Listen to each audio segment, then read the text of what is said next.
नमस्कार, मैं हूं शिवानी और हम एथिक्स में आज डे 59 वाला क्वेश्चन डिस्कस करने वाले हैं। क्वेश्चन डिस्कशन करने से पहले आपको मेरी एक रिक्वेस्ट है, प्लीज़ आप टेलीग्राम चैनल ज्वाइन करें। वहाँ पे जो हमारे यूपीएससी के PYQ हैं वहाँ पे उसी क्वेश्चन पे डेली क्विज़ होती है, तो आप प्लीज़ ज्वाइन करके सॉल्व करें। और जो भी आपकी क्वेरी है वो मुझे कमेंट बॉक्स में बताइए रिगार्डिंग यूपीएससी ओनली। तो चलो अब देखते हैं क्वेश्चन क्या है। क्वेश्चन ये है, right short notes on the following in 30 words each. मतलब इनके 30 वर्ड्स में हमें इनके बारे में बताना है। फर्स्ट है कॉन्स्टिट्यूशनल मोरालिटी, सेकंड है कन्फ्लिक्ट ऑफ इंटरेस्ट, थर्ड है प्रोबिटी इन पब्लिक लाइफ, और फोर्थ है challenges of digitalization, and fifth है डिवोशन टू ड्यूटी। तो ये यूपीएससी मेंस 2022 का क्वेश्चन है। तो चलो अब देखते हैं कि क्वेश्चन मैंने यहाँ पे स्टार्ट किया है कि in the government and public affairs certain principles and concepts play a significant role in ensuring ethical conduct and the proper functioning of societies. तो यहाँ पे मैंने थोड़ा 2-4 लाइन लिखे हैं ताकि इंट्रोडक्शन स्टार्ट हो। और फिर यहाँ पे फर्स्ट यहाँ पे हेडलाइन लिख के मैंने कॉन्स्टिट्यूशनल मोरालिटी जो हमें बताना है। तो आपको पता होना चाहिए कि कॉन्स्टिट्यूशनल मोरालिटी क्या होती है। कॉन्स्टिट्यूशनल मोरालिटी यही होती है कि constitutional morality is the adherence to the fundamental principle and values of the constitution. जो भी कॉन्स्टिट्यूशन में फंडामेंटल प्रिंसिपल दिए हैं, वैल्यूज़ दिए हैं, तो उसका पालन करना। एडेरेंस मीन्स पालन करना, उसका पालन करना मीन्स कॉन्स्टिट्यूशनल मोरालिटी होती है।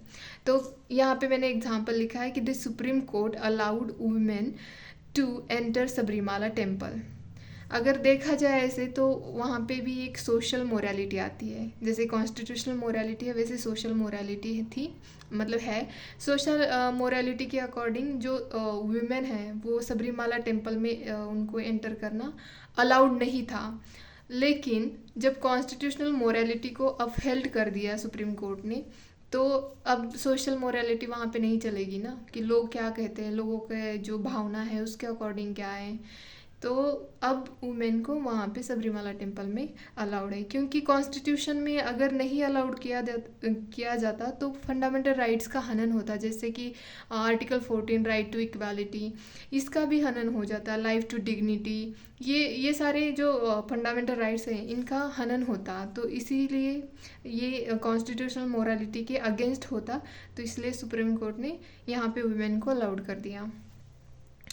तो आपको समझ में आया होगा कि कॉन्स्टिट्यूशनल मोरालिटी क्या होती है। सिंपली याद रखना है कि जो कॉन्स्टिट्यूशन में फंडामेंटल प्रिंसिपल्स, वैल्यूज़ दी है उसी का पालन करना मीन्स कॉन्स्टिट्यूशनल मोरालिटी होती है। सेकंड है conflict of interest. Conflict of interest मतलब दो वैल्यूज़ के बीच में जब कन्फ्लिक्ट आने लगता है तो उसी को कन्फ्लिक्ट ऑफ इंटरेस्ट कहते हैं। तो यहाँ पे मैंने लिखा भी है और फिर एग्जाम्पल दिया है कि Delhi high court question means reject करना, reject the appointment 20 Delhi MLAs as secretaries to ministers to avoid conflict of interest. अगर इनको अपॉइंट कर दिया तो दूसरे MLAs का कहना ऐसा होगा कि हमको नहीं किया ये, तो इसमें कन्फ्लिक्ट ऑफ इंटरेस्ट आ जाएगा। तो इसीलिए यहाँ पे दिल्ली हाई कोर्ट ने ही रिजेक्ट कर दिया। तो थर्ड लिखा है मैंने यहाँ पे प्रोबिटी इन पब्लिक लाइफ। तो हमें पता होना चाहिए कि प्रोबिटी मीन्स क्या होता है। प्रोबिटी मीन्स ईमानदारी कह सकते हैं हम, सुचिता कह सकते हैं हम, इसका हिंदी मीनिंग यही होता है। तो probity in public like reference to the adherence to ethical and moral principles by public officials. तो फिर it is important for the trust and cooperation of people. Probity क्यों इम्पॉर्टेंट है? क्योंकि पीपल, जब हम पब्लिक के यहाँ पे डील कर रहे हैं, कुछ भी मतलब पब्लिक के बीच में कुछ भी डील कर रहे हैं, तो वहाँ पे ट्रस्ट होना चाहिए, कोऑपरेशन होना चाहिए ना। तो इसीलिए प्रोबिटी इन पब्लिक लाइफ में इम्पॉर्टेंट है। जैसे कि मैंने यहाँ पे एग्जांपल दिया है कि अगर कोई ऑफिसर है वो अपना पर्सनल मतलब उनकी जो भी एसेट है, लायबिलिटीज़ है, वो अगर पब्लिक कर देते हैं तो इससे पब्लिक का ट्रस्ट उनके ऊपर बढ़ेगा। उनको लगेगा कि ये तो बहुत ही ईमानदार है, अकाउंटेबल है। तो ये मैंने यहाँ पे एग्जाम्पल लिखा है प्रोबिटी का। हमेशा याद रखना प्रोबिटी मतलब सुचिता। आप थोड़ा हिंदी में याद रखेंगे तो शायद आपको रिकॉल होने में जल्दी हेल्प होगी। तो फोर्थ लिखा है मैंने यहाँ पे चैलेंजेस ऑफ डिजिटलाइजेशन। डिजिटलाइजेशन में क्या चैलेंजेस है वो लिखना है हमें यहाँ पे। Include privacy and security concerns, deep fake, data sharing like text, images, videos, ये सब हमें डिजिटलाइजेशन में कंसर्न्स है।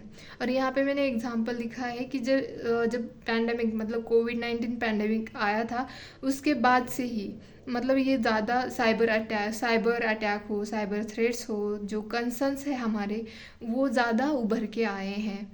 तो यही सब डिजिटलाइजेशन के चैलेंजेस है। तो आगे लिखा है मैंने 5 डिवोशन टू ड्यूटी। यहाँ पे मैंने लिखा है strong feelings of loyalty, love and admiration for the work. मतलब वर्क के प्रति डिवोटेड होना, यही डिवोशन टू ड्यूटी होता है। चाहे कोई भी जॉब हो, आपकी डॉक्टर्स की हो, चाहे आप सिविल सर्वेंट हो, आपकी ड्यूटी प्रति आप मतलब लॉयल हो, आप ऑनेस्ट हो, पूरी तरह से मतलब खुद को डिवोट कर रहे हो, वहाँ पे पर्सनल इंटरेस्ट नहीं देख रहे हो आप। तो यही डिवोशन टू ड्यूटी होता है। जैसे कि मैंने यहाँ पे एग्जांपल लिखा है, मुझे काफ़ी अच्छा लगता है इनका, मेरे आइडियल भी है ये। Doctor APJ Abdul Kalam devotes his life to the service of nation. तो इनके बारे में कहा जाता है कि ये काम के चक्कर में अपनी शादी तक भूल गए थे। तो ये कितना सच है पता नहीं, बट ऐसा कहते हैं लोग कि ये अपने शादी के दिन ही भूल गए, मतलब शादी का दिन ही भूल गए थे ये। तो लास्ट में मैंने यहाँ पे कंक्लूड किया कि thus understanding these above concept is crucial for fostering transparency, accountability and integrity in public service. अगर ये आपको अच्छे से नहीं दिखाई दे रहा है तो आप थोड़ा सा फुल स्क्रीन करके देख लेना, आपको दिखाई देगा। ठीक है, तो ये था आज का क्वेश्चन डिस्कशन। उम्मीद है कि आप लोगों को पसंद आए। अगर पसंद आता है तो प्लीज़ लाइक, शेयर, सब्सक्राइब करें। और आपकी जो भी, अगेन मैं ये कह रही हूँ कि आपकी जो भी क्वेरीज है रिगार्डिंग UPSC प्रिपरेशन, तो you can ask me in the comment box. धन्यवाद।